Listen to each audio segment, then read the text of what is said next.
जय गुरु जी बच्चे लोग, जय गुरु जी। कैसे हो? उम्मीद करते हैं बहुत अच्छे हो। कंटो पॉइंट हम लोग का टॉपिक का नाम है anatomy of flowering plants. Anatomy of flowering plants topic का नाम है एनाटॉमी ऑफ फ्लावरिंग प्लांट्स। जो हम लोग को बताए थे एनाटॉमी ऑफ फ्लावरिंग प्लांट्स का मतलब होता है कि प्लांट्स के अंदर के इंटरनल स्ट्रक्चर के बारे में हम लोग को समझना है, जानना है, सीखना है, समझना है।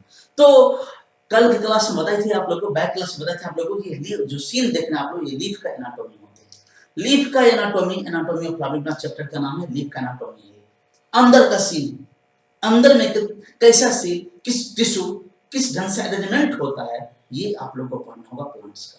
क्योंकि प्लांट्स के बाहरी रूप के बारे में आप जो पढ़े थे वो था morphology, morphology of flowering plants. जड़ के बारे में, तना के बारे में, पत्ता के बारे में, फूल के बारे में, फल के बारे में, बीज के बारे में।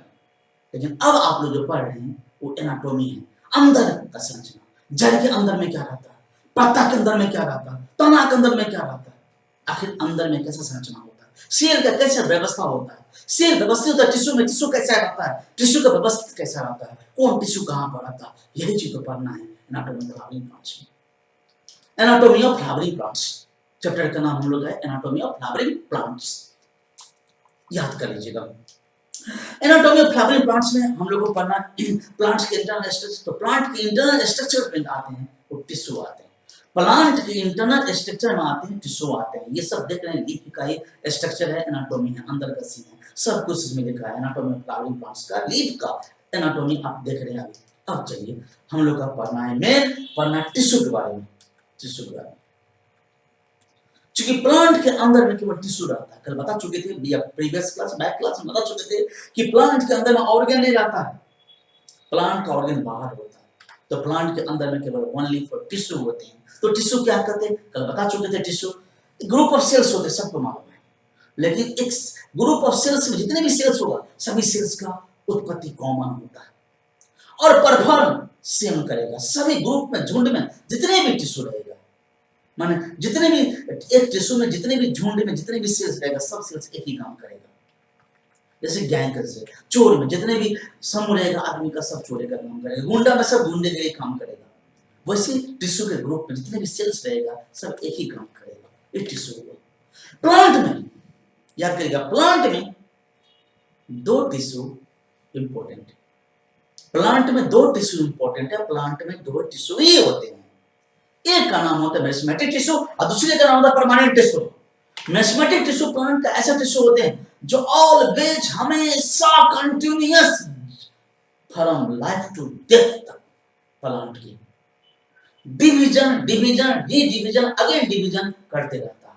ये होता है मेरिस्टेमेटिक टिश्यू का परिचय। मेरिस्टेमेटिक टिश्यू के द्वारा प्लांट में जड़ का लंबाई बढ़ता है, तना का लंबाई बढ़ता है, कली खिलता है, फूल खिलता है, पत्ता खिलता है, ब्रांच निकलता है, फ्रूट्स बनता है, सब कुछ होता है प्लांट्स में मेरिस्टेमेटिक टिश्यू। खासकर इंक्रीज में, ओरिजिन होने में, प्लांट्स के पार्ट्स सब मोटाई बढ़ने में, तो फिर परमानेंट टिश्यू क्या करेगा? तो प्लांट्स का परमानेंट टिश्यू होता है वो मैकेनिकल सपोर्ट करता है।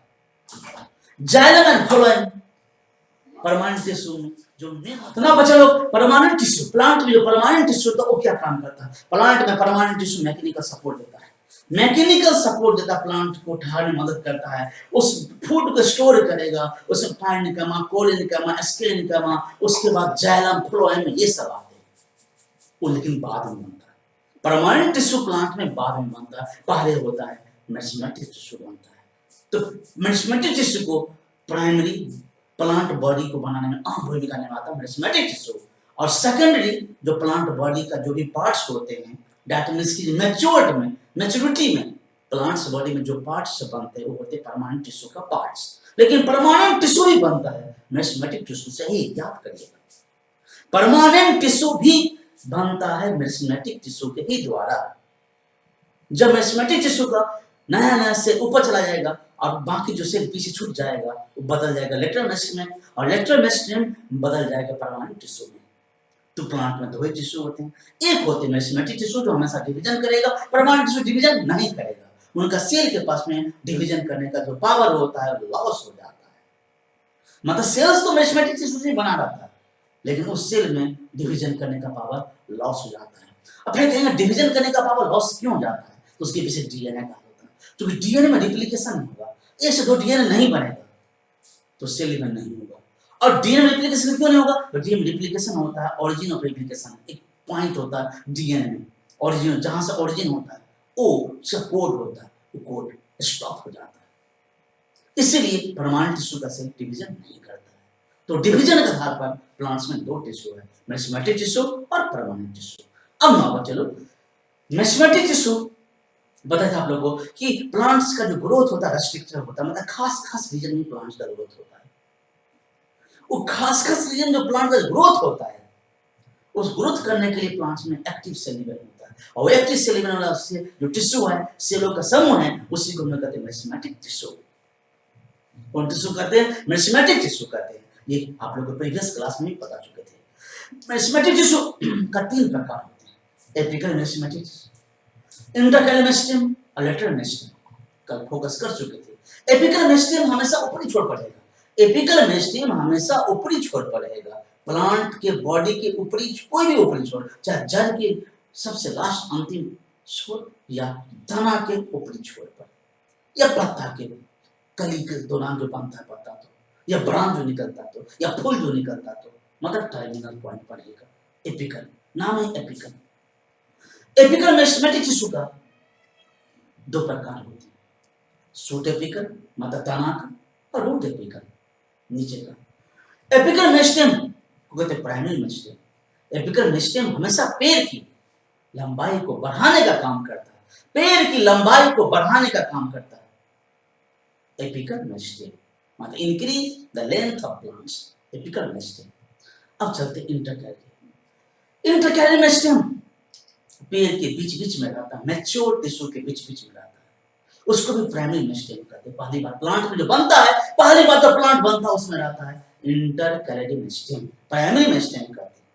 इट जैसे दैट इज सब रिजेनरेशन करने में मदद करता है। प्रीवियस का बता चुके, रिजेनरेशन दैट मींस की अब कोई घास को कोई जानवर खा जाता है, कोई एनिमल खा लेता है, कोई माल जाल खा लेता है, दैट मींस कोई भी गाय भैंस बकरी खा जाते हैं, फिर घास बाहर निकल जाती है, कोई तना को खा देते फिर से तना निकल जाता है, पत्ता को लीफ को तोड़ देते फिर से दूसरी जगह पर लीफ निकल जाता है, मतलब रिपेयर करता है, रिजेनरेशन करता है, वो है इंटरकैलर। और पेड़ का मोटाई बढ़ाने का काम करता है, जाइलम फोलेन बनाने का काम करता है, परमानेंट टिश्यू बनाने का काम करता है, उसका नाम है लेटरल मेरिस्टेम टिश्यू। ये मैच्योर पार्ट में उत्पन्न होता है, चाहे जड़ का मैच्योर हो या तना का मैच्योर हो, मैच्योर पार्ट में निकलता है, उसको सेकेंडरी मेरिस्टेम कहते हैं। ये एपिकल मेरिस्टेम से ही बनते हैं लेटरल मेरिस्टेम, बाद में रिस्पांसिबल होता है सेकेंडरी टिश्यू बनाने में, मतलब कि परमानेंट टिश्यू बनाने में। वैस्कुलर कैम्बियम होते हैं, कोर कैम्बियम होते हैं, इंटरवैस्कुलर कैम्बियम होता है, इंट्रावैस्कुलर कैम्बियम होते हैं, हमारा जाइलम बनाता है, फ्लोएम बनाता है, पाइनकामा बनाता है, कोरिनकामा बनाता है, स्केलेकामा बनाता है, ये सब बनाने का काम करता है लेटरल मेरिस्टेमेटिक टिश्यू, मतलब लेटरल मेरिस्टेम। यहां तक हम लोग थे बच्चों। आज ये पिक्चर है एनसीईआरटी का, गौर से देख लीजिए। यहाँ पर रूट एपिकल है एक पिक्चर में, और एक में शूट एपिकल मेरिस्टेम जो कली निकला है एक्सिलरी बर्ड से, लीफ का पत्ता का निकला दिखा रहा है, दूसरा पिक्चर में पत्ता को निकला दिखा रहा है, दूसरा पिक्चर में तो ये इसको काटना पड़ेगा।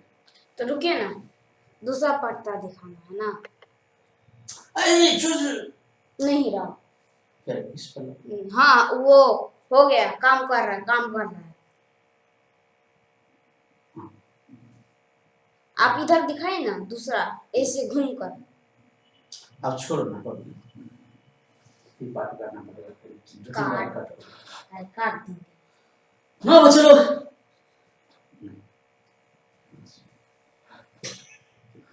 ना बच्चे लोग, तो अब हम लोग चलना है परमानेंट टिश्यू। कौन टिश्यू? Permanent tissue. वैसा प्लांट का टिश्यू, मतलब सेलों का ग्रुप्स जो डिवीजन नहीं करता है, बंटवारा नहीं करता है, उसी को तो परमानेंट नाम है। परमानेंट समझ गए, परमानेंट टिश्यू, परमानेंट टिश्यू। अब हम लोग को समझना permanent tissue. Permanent tissue plant का ऐसा टिश्यू होते हैं जो सेलों का एक प्लांट में ऐसा झुंड होते हैं जो बंटवारा नहीं कर सकता है, बंटवारा करने का उसके पास पावर ही नहीं होता है, उसको हम लोग कहते हैं परमानेंट टिश्यू। परमानेंट टिश्यू के बारे में अब हम लोग को समझना है, जानना है विस्तार से परमानेंट टिश्यू के बारे में। परमानेंट टिश्यू क्या होते हैं उसके बारे में। परमानेंट टिश्यू जो होते हैं प्लांट में वो मैच्योर परमानेंट टिश्यू प्लांट का जो होते हैं जो मैच्योर्ड प्लांट में ही स्पेशली उत्पन्न होता है परमानेंट टिश्यू। परमानेंट टिश्यू का जो सेल होता है, परमानेंट टिश्यू का जो सेल होता है वो प्राइमरी मेरिस्टेम से ही बनता है। लेकिन प्राइमरी मेरिस्टेम में जो सेल होता है सेल बंटवारा करना छोड़ देता है, मतलब stop to division and functionally term as permanent cells and tissue. Group of permanent tissue जो कंस्टिट्यूट होते हैं परमानेंट टिश्यू, परमानेंट सेल्स से बनता परमानेंट टिश्यू। तो चूंकि सेल्स परमानेंट हो गया मतलब फिक्स हो गया, तो जो सेल प्लांट में फिक्स हो गया उसका झुंड होगा, उसी को हम लोग कहते हैं परमानेंट टिश्यू। ये बात हम लोग को समझना पड़ेगा, जानना पड़ेगा। परमानेंट टिश्यू कभी प्रकार होते हैं। परमानेंट टिश्यू का भी प्रकार, जैसे कि मेस्टेमेटिक टिश्यू का 3 प्रकार था, एपिकल मेस्टेमेटिक। एपिकल मेस्टेमेटिक का भी 2 प्रकार था, सुटेपिकल रूटेपिकल, उसके इंटरकैलरी था, लेटरल मेस्टेम था। वैसे परमानेंट टिश्यू का भी 2 प्रकार है परमानेंट टिश्यू का। एक प्रकार परमानेंट टिश्यू का सिंपल परमानेंट टिश्यू मतलब सिंपल, और दूसरा कॉम्प्लेक्स परमानेंट टिश्यू मतलब जटिल, मतलब बहुत सारे सेलों से। सिंपल परमानेंट टिश्यू ऐसा परमानेंट टिश्यू होते हैं जो केवल एक ही प्रकार के सेल से बना होता है, मतलब जितना भी सेल होगा सबसे एक ही ढंग का होगा, एक ही प्रकार का होगा, उसको तो सिंपल परमानेंट टिश्यू। लेकिन कॉम्प्लेक्स परमानेंट टिश्यू में अनेकों प्रकार के सेल मिलकर के एक एक टिश्यू बनेगा, अनेकों प्रकार सेल मिलकर के एक एक टिश्यू बनेगा, उसको कहते हैं कॉम्प्लेक्स परमानेंट टिश्यू। ये जानना पड़ेगा। अब चलिए simple permanent tissue. Simple permanent tissue similar होते हैं, स्ट्रक्चर फंक्शन उसका सेल। सिंपल परमानेंट टिश्यू का जो सेल्स होगा वो सब समान होगा संरचना में और काम में, उसको simple permanent tissue. Simple permanent tissue केवल एक ही प्रकार के सेल से बना होता है, केवल एक ही प्रकार के सेल से बने होते हैं सिंपल परमानेंट टिश्यू। उसके बाद चलते हैं सिंपल परमानेंट टिश्यू का भी 3 प्रकार होते हैं। सिंपल परमानेंट टिश्यू का भी 3 प्रकार होते हैं, नाम है पैरेनिकामा, कोलेनिकामा, स्क्लेरेनिकामा। जो एक ही प्रकार के सेल से बने होते हैं, जो सेल डिवीजन नहीं करता, उसको तो simple permanent tissue. Simple permanent tissue का भी 3 प्रकार होते हैं, पैरेनिकामा, कोलेनिकामा, स्क्लेरेनिकामा। याद करना पड़ेगा, पैरेनिकामा, कोलेनिकामा, स्क्लेरेनिकामा। पैरेनिकामा जितने भी सेल होगा सब एक ही प्रकार का, कोलेनिकामा जितने भी सेल होगा सब एक ही प्रकार का, स्क्लेरेनिकामा जितने भी सेल होगा सब एक ही प्रकार का। इसलिए आते हैं सिंपल परमानेंट टिश्यू में। अब पैरेनिकामा के बारे में जानना होगा। एक प्लांट बॉडी में सबसे ज्यादा टिश्यू या सेल्स होते हैं, याद करिएगा, चाहे जड़ में या पत्ता में या फ्रूट्स में या तना में या लिप्स में या फ्लावर में, वो सबसे ज्यादा मात्रा में होता है पैरेनिकामा। प्लांट में पैरेनिकामा याद करिएगा। पैरेनिकामा मेजर मतलब component for major component with the organs. Plant body में जितने भी अंग होते हैं उस अंग के अंदर में मेजर कंपोनेंट होता है पैरेनिकामा। सेल सारा आइसोडायमेट्रिक, मतलब सेल का जो डायमीटर होगा वो समान रूप में होगा, फैला रहेगा। आइसो मतलब समान, डायमेट्रिक। थिन सेल वॉल होगा, बना होगा सेलुलोज से। पैरेनिकामा का जो सेल होगा वो पतला दीवार, पतला सेल वॉल होगा जो बना हुआ सेलुलोज से। और जब पतला सेल वॉल होगा तो कभी कभी बंटवारा भी करता है। जबकि परमानेंट टिश्यू कोई भी चाहे सिंपल परमानेंट टिश्यू या कॉम्प्लेक्स परमानेंट टिश्यू सेल बंटवारा नहीं कर सकता, लेकिन पैरेनिकामा यदा कदा अपवाद में इन केस में जरूरत पड़ता है तो बंटवारा कर सकता है, क्योंकि इसका सेल वॉल पतला होता है और सेलुलोज से बना होता है। सेल वॉल पतला होता है, सेलुलोज से बना होता है। सेल्स में भी स्फेरिकल सेल्स गोलाकार हो सकता है, अंडाकार हो सकता है, बहुकोणीय हो सकता है, लंबा हो सकता है। ये सब सेल का प्रकार हो सकता है, रूप हो सकता है पैरेनिकामा का। पैरेनिकामा सेल आपस में क्लोजली पैक तो रहता है, लेकिन बीच में थोड़ा सा गैप रहता है। क्लोजली एक से दूसरे सेल में पैक तो रहेगा, लेकिन बीच में थोड़ा सा गैप रहेगा, उस गैप को इंटरसेलुलर स्पेस। पैरेनिकामा का काम होते हैं, अनेकों काम होते हैं पैरेनिकामा का। फोटोसिंथेसिस करने में अहम भूमिका निभाता है पैरेनिकामा। फोटोसिंथेसिस करने में अहम भूमिका निभाता है पैरेनिकामा। उसके बाद भोजन को जमा करेगा, स्टोर करेगा और कुछ कुछ केमिकल को निकालेगा, सेक्रेशन करेगा। जैसे कैसे कभी कभी लीव्स को कभी कभी आप कट कट तोड़ते हैं तो कोई ना कोई केमिकल निकलता है, कोई ना कोई दूध जैसे केमिकल निकलता है। कभी कभी तना को काटते तो लस्सा निकलता है या गम निकलता है, लेटेक्स निकलता है। तो ये सब काम करने का काम करता है, निकालने का काम करता है पायरेनिकाइमा। कोई भी पदार्थ पेड़ से निकलता है, कोई भी चीज अंदर से बाहर निकलता तो उसमें निकालने में, जमा करने में, बनाने में आम भूनने का नाम आता पायरेनिकाइमा। याद करना, एक प्लांट बॉडी में सबसे ज्यादा, एक प्लांट बॉडी में सबसे ज्यादा कोई सेल है, कोई टिश्यू है, उसका नाम है पायरेनिकाइमा। फोटोसिंथेसिस में, भोजन को जमा करने में और सेक्रेशन करने में मदद करता है। कौन? पायरेनिकाइमा। याद करेगा पायरेनिकाइमा। 9 बच्चे लोग पायरेनिकाइमा के बाद का पिक्चर भी देखना हम लोग को। पायरेनिकाइमा का पिक्चर, सेल सब के बीच में गैप है, उसको इंटरसेलुलर स्पेस। सेल सब के बीच में जो गैप है, उस गैप को हम लोग कहते हैं इंटरसेलुलर स्पेस कहते हैं, इंटरसेलुलर स्पेस कहते हैं। आगे बढ़ते, अब हम लोग को जानना होगा कोलेनकाइमा। क्या पढ़ना हम लोग को? कोलेनकाइमा। कोलेनकाइमा के बारे में जानना होगा। कोलेनकाइमा पायरेनिकाइमा का भाई है कोलेनकाइमा। कोलेनकाइमा होमोजेनस लेयर रहता है पैच में, कहीं कहीं पैच में एक जैसा लेयर हुआ, कहीं कहीं पैच में, मतलब पैच में, क्रम में, क्रम में, क्रम में। उसका सेल कॉर्नर पर मोटा रहता है। कोलेनकाइमा का सेल का जो सेल वाल होता है, सेल के सेल वाल होता है कॉर्नर पर मोटा होता है। क्यों मोटा होता है? तो ड्यू टू डिपोजिशन, जमा होने के चलते, सेलुलोज, हेमिसेलुलोज और पेक्टिन। याद करिएगा, सेलुलोज, हेमिसेलुलोज और पेक्टिन के जमा होने के चलते कोलेनकाइमा का सेल कॉर्नर पर मोटा मोटा होते हैं। कोलेनकाइमा बच्चे लोग, कोलेनकाइमा का सेल भी ओवल रहेगा, स्फेरिकल रहेगा, बहुकोणीय होगा, पॉलीगोनल इन शेप में रहेगा। कोलेनकाइमा ऑब्टेन, कभी कभार कोलेनकाइमा के सेल में रहता है क्लोरोप्लास्ट, कभी कभार कोलेनकाइमा के सेल में रहता है क्लोरोप्लास्ट। याद करिएगा, कोलेनकाइमा का जो मेन काम होता है कोलेनकाइमा का, वो उस अच्छा कोलेनकाइमा के सेल में बीच में इंटरसेलुलर स्पेस नहीं रहेगा।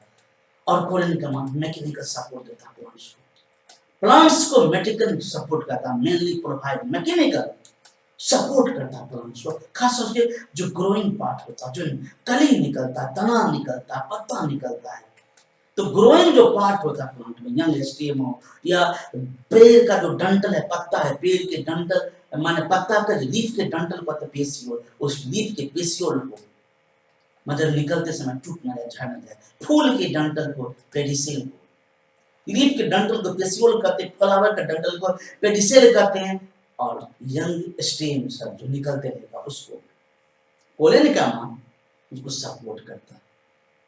कोलेनकाइमा और कभी कभी फोटोसिंथेसिस में मदद करता है। तो ये ऑप्टेन कभी कभार ज्यादा कदा अक्सर तो रहेगा क्लोरोप्लास्ट, लेकिन कभी कभार कोई कोई सेल में नहीं भी रहता है। इसलिए कोलेनकाइमा का मेन काम ये नहीं है कि भोजन बनाना, भोजन बनाना तो मेन काम होते हैं पायरेनिकाइमा का, कोलेनकाइमा का नहीं, पायरेनिकाइमा का।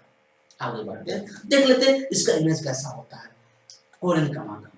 ये कोलेनकाइमा कॉर्नर पर मोटा दिखता है, थिकेंड कॉर्नर है।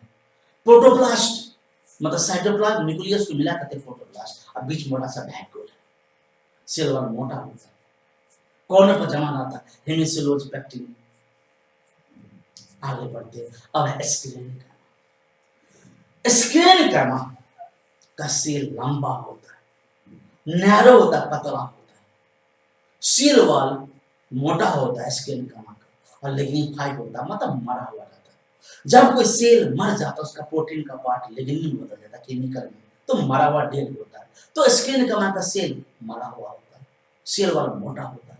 सेल वाल विथ फ्यू मतलब सेल वाल के पास में कुछ या ज्यादा छेद रहेगा, पिट्स मतलब छेद होता है, या तो कुछ छेद रहेगा या तो ज्यादा छेद रहेगा स्क्लेरेनिकाइमा के सेल वाल में। स्क्लेरेनिकाइमा के सेल वाल में या तो कम छेद रहेगा या तो ज्यादा, अनेकों छेद रहेगा, नॉमरेस छेद रहेगा। सेल आर यूजुअली डेड मतलब मर गया था विदाउट प्रोटोप्लाज्म, बट अब प्रोटोप्लास्ट नहीं रहता उसमें, कोई प्रोटोप्लास्ट क्लास कुछ नहीं रहेगा, मतलब सिर्फ मरा हुआ था। प्रोवाइड इसका मेन काम होता है स्क्लेरेनिकाइमा का, प्रोवाइड मैकेनिकल सपोर्ट ही करता है ऑर्गन को, कोई भी पार्ट्स को, कोई भी ऑर्गन्स को मैकेनिकल सपोर्ट करता है। तो स्क्लेरेनिकाइमा इट इज टू टाइप्स, ये भी दो प्रकार होते हैं, बेसिस उत्पत्ति और संरचना के आधार पर इसका दो प्रकार होते हैं। स्क्लेरेनिकाइमा का दो प्रकार होते हैं। एक का नाम होता है देखिए दूसरे के पास स्क्लेराइड और द फाइबर्स। स्क्रीन का नाम का दो प्रकार होता है, उत्पत्ति के आधार पर, संरचना के आधार पर। एक होते हैं फाइबर्स, दूसरा होता है स्क्लेराइड। फाइबर वही फाइबर जो सुतली बनाते, जिससे पटुआ में, सन में, भिंडी में, साग में, सब्जी में फाइबर्स होते हैं, वो फाइबर है। और स्क्लेराइड फ्रूट्स में आता है, अंदर में कोई पत्ता में आता है स्क्लेराइड्स। अब दोनों के बारे में पढ़ेंगे, फाइबर्स के बारे में पढ़ेंगे और स्क्लेराइड्स के बारे में पढ़ेंगे। पहले चलते हैं फाइबर्स के बारे में। पहले पढ़ लेंगे फाइबर्स। तो फाइबर्स किसका प्रकार है? फाइबर्स स्क्लेरेन्काइमा का प्रकार है। फाइबर्स नाम है फाइबर्स। फाइबर्स के पास में थिक वॉल होते हैं, मतलब मोटा से मोटा दीवार होते हैं। फाइबर्स का जो सेल होता है वो लंबा होता है, पॉइंटेड नोकीला होता है, दोनों ऊपर नीचे दोनों नोकीला होता है फाइबर्स का सेल। फाइबर्स जनरली जो होता है उत्पन्न होता है ग्रुप्स में, जो होता है फाइबर्स जनरली उत्पन्न होता है, अकर होता है इन ग्रुप्स में, in various part of plants में। प्लांट्स के अनेकों पार्ट्स में, चाहे तना हो, चाहे जड़ हो, फ्रूट्स हो, वेजिटेबल्स हो, ग्रुप में आता है फाइबर्स।